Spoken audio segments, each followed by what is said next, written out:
Baiklah,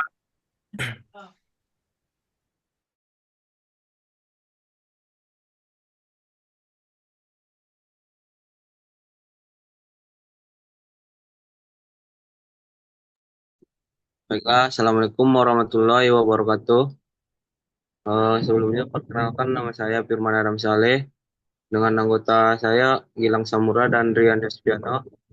Kali ini kami akan mempresentasikan dengan judul Listrik Unlimited dengan menggunakan energi gerak dengan mata kuliah konsep dasar energi terbarukan dengan dosen pengampu Profesor Dr. Raymond Lapisa. Jadi lanjut slide 1.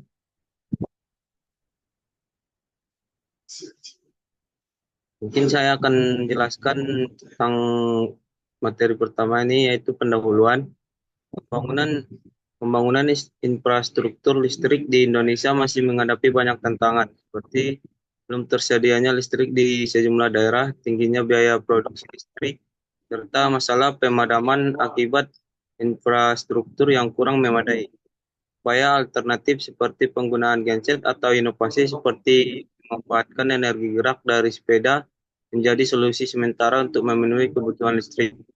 Meskipun ada keterbatasan seperti konsumsi bahan bakar yang tinggi, penelitian listrik unlimited dengan energi gerak ini bertujuan mengeksplorasi potensi energi gerak sebagai sumber energi listrik alternatif yang berkelanjutan dan ramah lingkungan.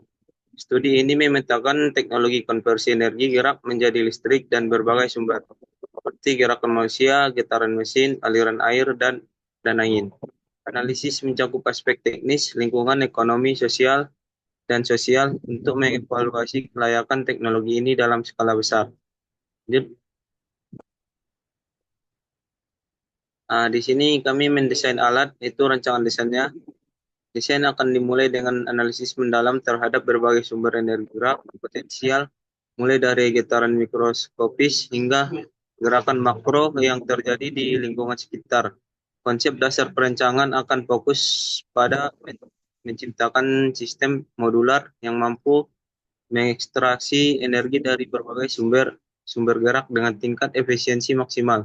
Struktur desain akan memanfaatkan teknologi mikrokontronika terkini menggunakan bahan piezoelektrik dan nanogenerator yang mampu mengubah getaran terkecil menjadi energi listrik.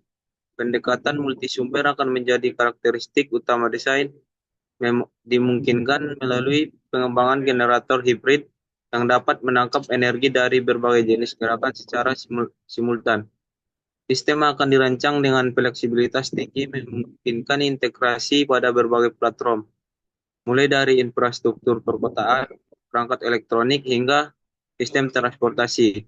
Arsitektur desain dan akan mencakup 4 komponen utama: unit penangkap energi, konverter elektromagnetik, sistem penyimpanan, dan jaringan distribusi energi. Desainnya terlihat seperti gambar di samping. Lanjut slide 2. Nah, di sini kami melakukan pemilihan material, yaitu akrilik dipilih untuk sistem konversi energi gerak karena ringan, kuat, tahan tahan cuaca, dan transparan hingga 92%. Material ini mendukung desain kompak, efisien, dan estetis.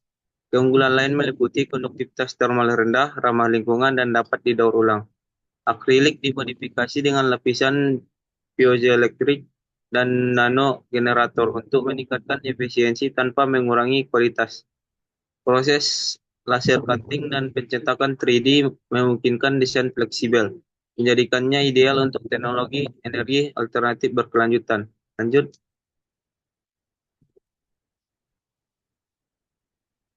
Mungkin slide ini akan dijelaskan oleh teman saya, Gilang Samudra. Baiklah, di sini saya akan melanjutkan yaitu cara kerja alatnya. Alat ini dirancang untuk memanfaatkan prinsip fisika tertentu. agar terus bergerak tanpa memasukkan energi dari luar. Energi putarannya digunakan untuk memutar generator atau dinamo yang melalui sabuk, menghasilkan listrik secara berkelanjutan. Namun konsep mesin ini bertentangan dengan hukum termodinamika yang menyatakan bahwa mesin abadi, perpetual mesin, tidak mungkin ada karena melanggar prinsip konversi energi. Lanjut.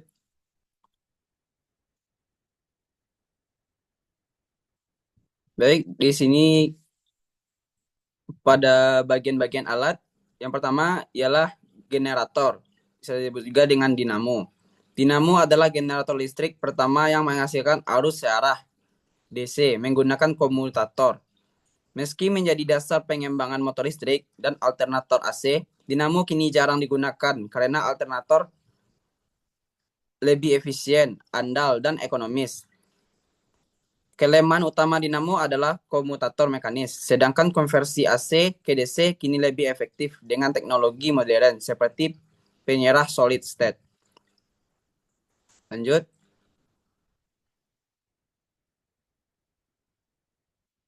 Yang kedua, kabel listrik.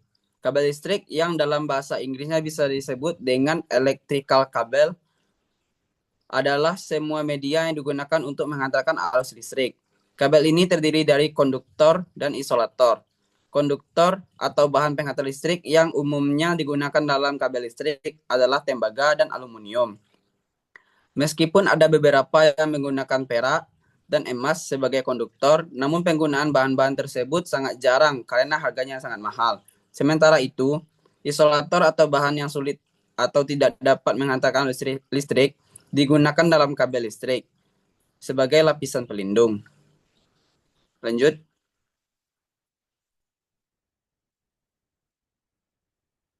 Yang ketiga, sabuk atau belt.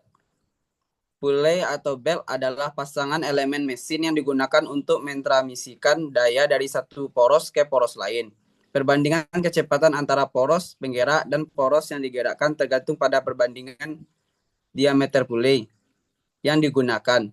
Agar dapat mentransmisikan daya, pulley dihubungkan dengan belt dan memanfaatkan kontak gesek antara pulley dengan sabuk. Secara umum, transmisi pulley dan sabuk digunakan ketika kecepatan rotasi berada di sekitar 10 sampai 60 pada kecepatan yang lebih rendah, tegangan tarik pada sabuk menjadi terlalu tinggi. Untuk jenis-jenis sabuk tertentu pada kecepatan yang lebih tinggi, gaya sentrifugal dapat melepaskan sabuk dari puli sehingga mengurangi kapasitas torsi, efektivitas, dan usia pakai sabuk. Baik, lanjut. Slide berikut akan dilanjutkan oleh Rian.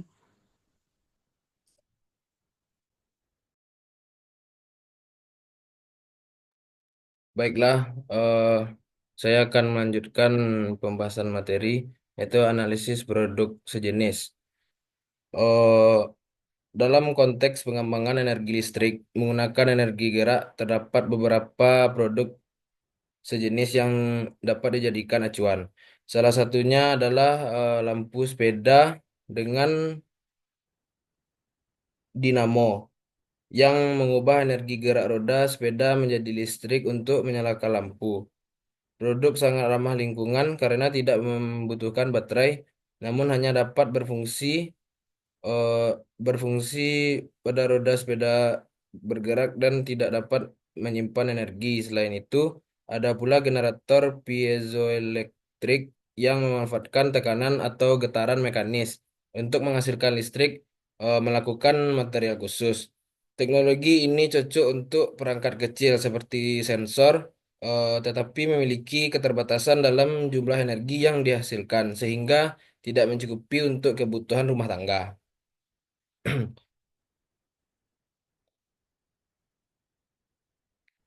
Selanjutnya kesimpulan. Berdasarkan kajian teoritis dan analisis yang dilakukan, konsep listrik unlimited dengan menggunakan energi gerak memiliki keterbatasan fundamental yang disebabkan oleh hukum-hukum dasar khususnya hukum kekekalan energi, hukum termodinamika pertama, dan hukum Ethiopia dan hukum termodinamika kedua. Meskipun gerak dapat diubah menjadi energi listrik melalui perangkat seperti generator, efisiensi konversi energi selalu dibatasi oleh kerugian dalam bentuk gesekan, panas, dan disipasi energi. Oleh karena itu, tidak mungkin menciptakan sistem yang menghasilkan listrik tak terbatas unlimited tanpa sumber energi eksternal yang terus-menerus. Namun konsep ini dapat mendorong pengembangan teknologi energi terbarukan seperti pemanfaatan energi gerak dari sumber alami, contoh arus air, angin, atau getaran mekanis, yang dapat menjadi solusi berkelanjutan untuk kebutuhan energi di masa depan. Pengoptimalan efisiensi sistem konversi energi dan pengurangan kerugian energi tetap menjadi tantangan utama dalam pengembangan teknologi ini. Dengan demikian, meskipun listrik unlimited tidak dapat dicapai dalam kerangka hukum fisika saat ini, pendekatan inovatif dalam memanfaatkan energi gerak dapat memberikan kontribusi signifikan terhadap ke berkelanjutan energi global. Sekian presentasinya, saya balikkan ke moderator. Baiklah, mungkin itu saja yang dapat kami sampaikan. Bila ada kata yang salah dari teman-teman saya, mohon dimaafkan. Sekian presentasi kami. Assalamualaikum warahmatullahi wabarakatuh. Assalamualaikum warahmatullahi wabarakatuh.